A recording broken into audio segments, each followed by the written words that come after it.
Hola, ¿estamos listos para la clase de gramática de hoy? Hoy vamos a hablar de la palabra I en español. Hay un poquito de confusión porque en inglés hay dos formas de decirlo. There is or there are. Entonces, ¿cómo sabes cuál usar? Y eso es lo que vamos a hablar hoy. Creo que la lección va a ser un poco corta hoy porque tengo otro compromiso, pero es una lección muy importante. Vamos a ver solamente una parte de este verbo. La semana que viene veremos usar ese verbo en el negativo. Ok, entonces en español usamos hay para muchas cosas. Hay un perro afuera. Hay un carro en la calle. Lo usamos para muchas oraciones. En inglés es there is or there are. Ahora, ¿cómo sabemos cuál usar? La forma que sabemos es there is, we use with a singular subject. Is singular. Y luego podemos añadir una descripción. So there is whatever our subject is in singular. And then we can add a description if we want. Okay. There are, we're going to use with a plural subject, so more than one. And then we can add our description. So I have a couple examples here.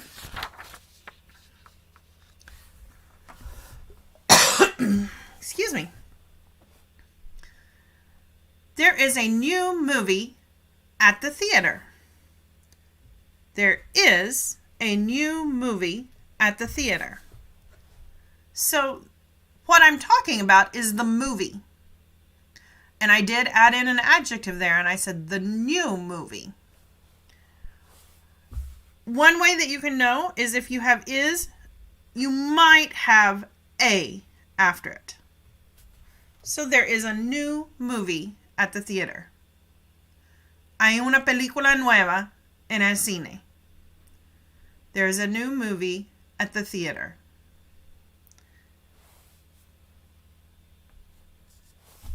Okay. Let's look at this one. There are 2 dogs in my yard.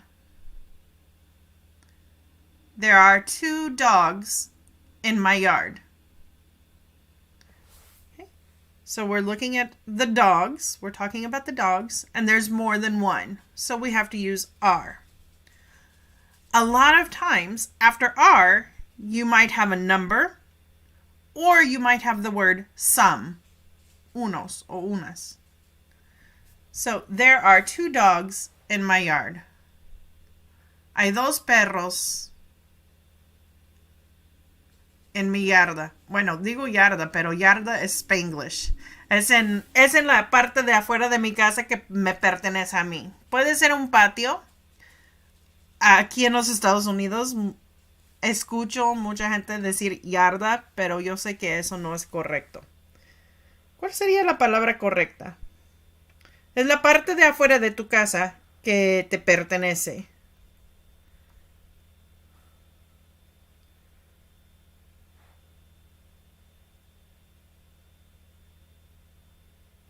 Dice que puede ser yarda, pero pienso que eso es más cuando estás midiendo. Una yarda son 3 pies.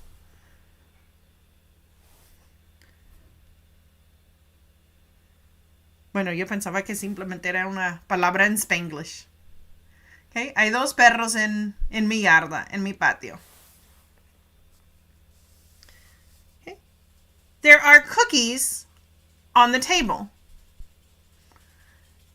No tengo un número, pero estamos hablando de los cookies. Cookies, las galletas. Y es más de uno. Entonces usamos are. There are cookies on the table. Hay galletas en la mesa. Okay, this last one's a little tricky. There is a box of cookies on the table. So why did I use is instead of are? What am I talking about?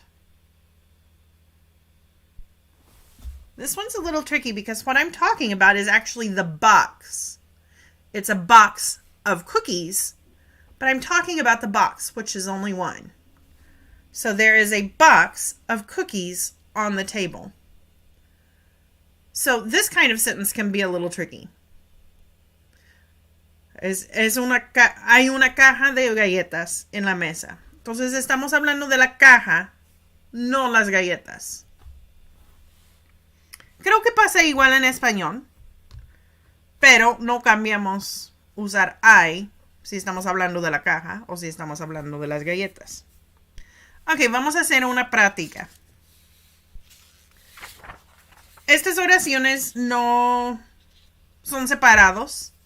No es un cuento ni nada así. Which would we use? Is or are? There, a cat. ¿Cuál usamos? Is or are? Recuerda, tenemos a. Good. This one's going to be is. There is a cat. There is a cat.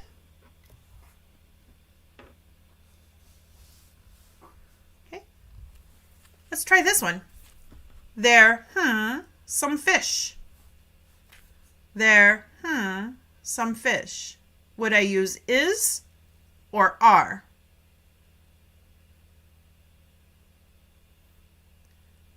Fish is a little tricky because you have to use the words around it to know if you're talking about one fish or more than one fish.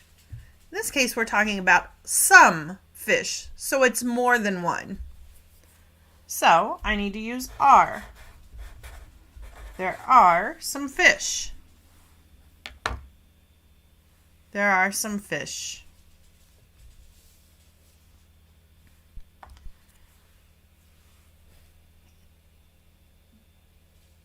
There, an elephant. Which one would I use with an elephant?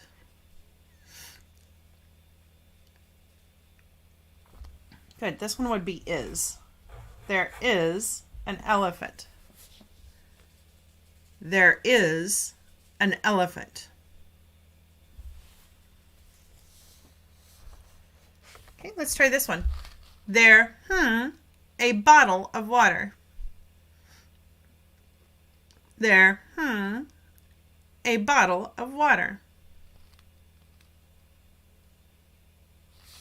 Yes, I would use is on this one. I have a, and we're talking about the bottle.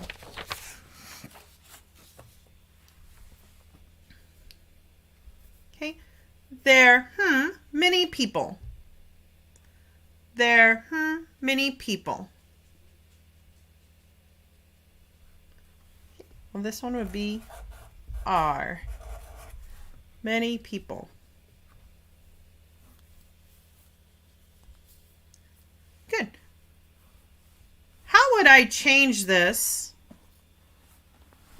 Let me get an extra piece of paper here. How would I change this if I wanted to make that talk about a singular subject? Well, first I would change it to there is. And then I would say a. How do I change people to mean one? A person. There is a person. There is a person. Good. Well, that seemed very quick. Let's do one more thing. Just a second. Let me get one piece of paper out. Now, last week, or the week before, we talked about contractions. So we can also use a contraction here. So I can shorten there is to theirs. Now, if you're writing a paper for an exam, you probably don't want to use these contractions, but you can.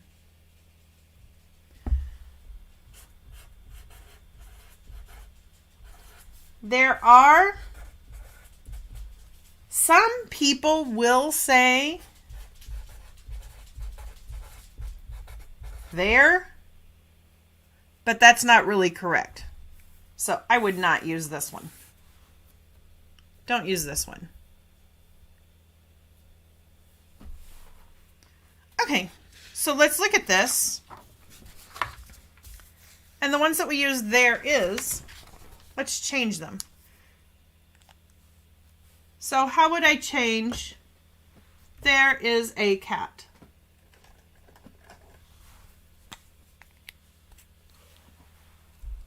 Good.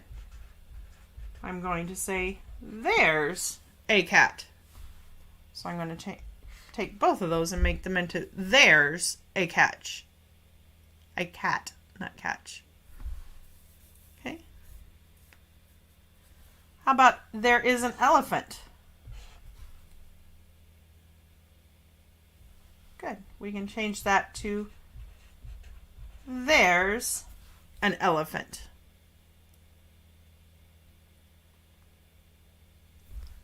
And the last one, there is a bottle of water.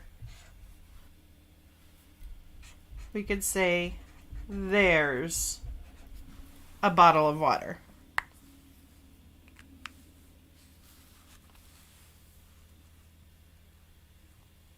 Good. Okay, this last one was a little short, but I'm going to be honest, I'm not feeling super well today. So I'm sorry about that, but I wanted to make it short. But this is an important lesson.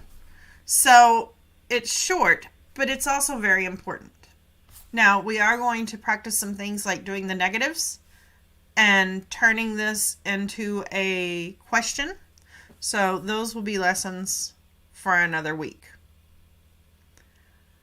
Okay? If you have any questions, make sure to put them in the comments, and I will answer you the best that I can.